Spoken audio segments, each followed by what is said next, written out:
Hi, I'm Camilla. Working as a real estate agent wasn't my dream job, but it helped me meet the man I thought would be my forever, James.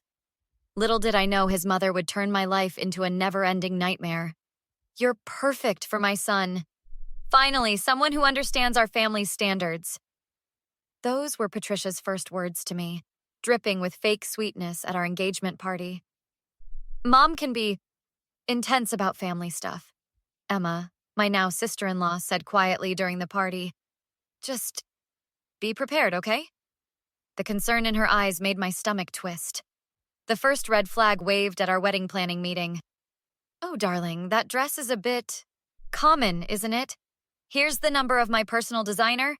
Patricia slid a business card across the table. Mom, Camilla loves that dress. She should wear what makes her happy. At least James defended me then. That didn't last long. Our family friend Michael pulled me aside at the rehearsal dinner. Watch yourself around her. I've seen how she operates. What do you mean? Let's just say James's last two girlfriends didn't just disappear because things didn't work out. The perfect facade started cracking at our first family Christmas. Patricia orchestrated everything like a military operation. The napkins must be folded precisely this way. James, dear, tell Camilla how we do things in this family. Mom's right, babe. It's tradition. But they're just napkins. Just napkins. These traditions built our family's reputation.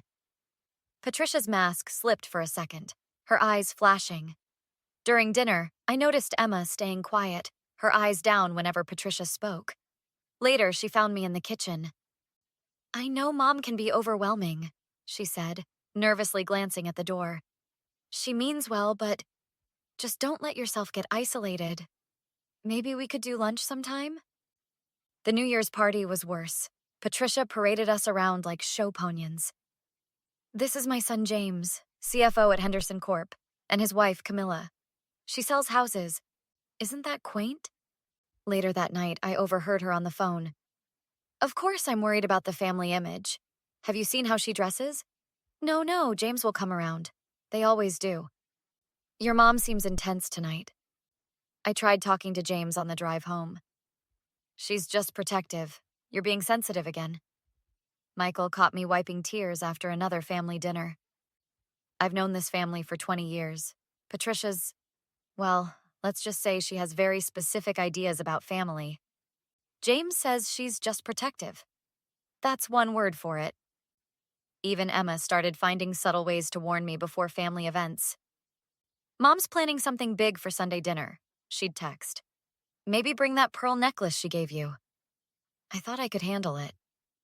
I thought James's love would be enough, but watching him slowly turn into Patricia's puppet, dismissing every concern, every tear, I started realizing this wasn't the fairy tale I thought I'd married into. The perfect family image meant everything to Patricia. Too bad she never realized she was the one destroying it.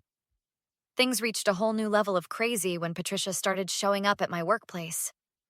There I was, in the middle of closing a huge deal with clients, when she burst into my office unannounced. Oh, I was just in the neighborhood. These lovely people might want to know about that charming little incident at the country club last month. My clients shifted uncomfortably in their seats. Actually, we should probably reschedule. That was the third deal I'd lost that month. Later, my boss called me in. Look, Camilla, I don't know what's going on, but your mother-in-law's frequent visits are becoming disruptive. Meanwhile, James was up for a major promotion at Henderson Corp. I was organizing a celebration dinner when Emma rushed over to my house, looking pale. Mom's having lunch with the CEO's wife right now. She's telling them you have a drinking problem and that James is distracted taking care of you. What? That's insane. I barely even drink. She did the same thing to James's ex, Sarah. Got her fired from the hospital. And before that, there was Rachel. Mom spread rumors until she had to move out of state. My phone buzzed. Michael. Check your email. Now. There they were. Screenshots of Patricia's social media messages to my clients. Be careful dealing with Camilla. Such a troubled girl.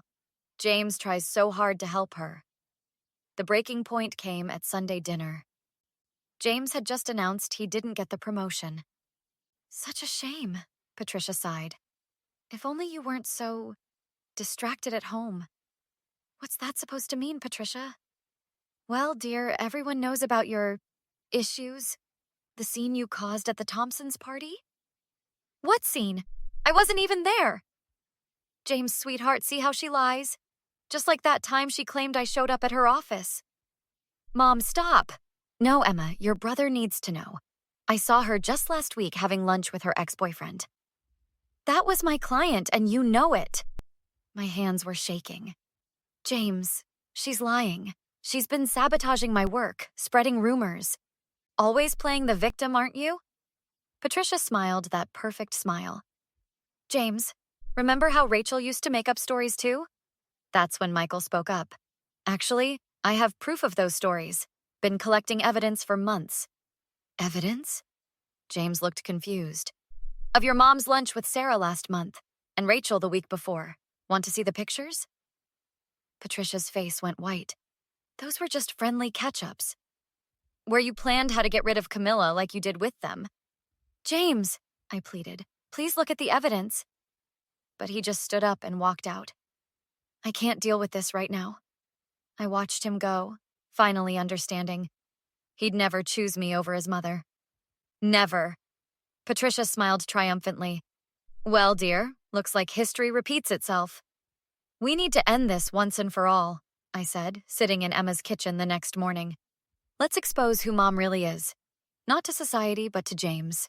Make him see how she only cares about controlling him. How? Michael pulled up a chair. James doesn't believe anything negative about her. The annual charity gala's next week. Mom always lets her guard down when she's bragging to her society friends.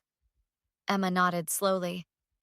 She loves showing off about how she guides James's life decisions. I've got the audio equipment, Michael said. Emma, you could get her talking about how she saved James from all his poor life choices. Easy. We set our trap at the gala. Emma wore a wire while I waited with Michael in the adjacent room. Mom, remember when James wanted to be a teacher back in college? Oh, God, that phase. Can you imagine? A teacher? I had to work so hard to make him understand his place was in finance. He seemed pretty passionate about it. Passion doesn't maintain our lifestyle, dear. My son needed proper direction. Still does. Like with the Boston job offer? He doesn't know what's best for him. Never has.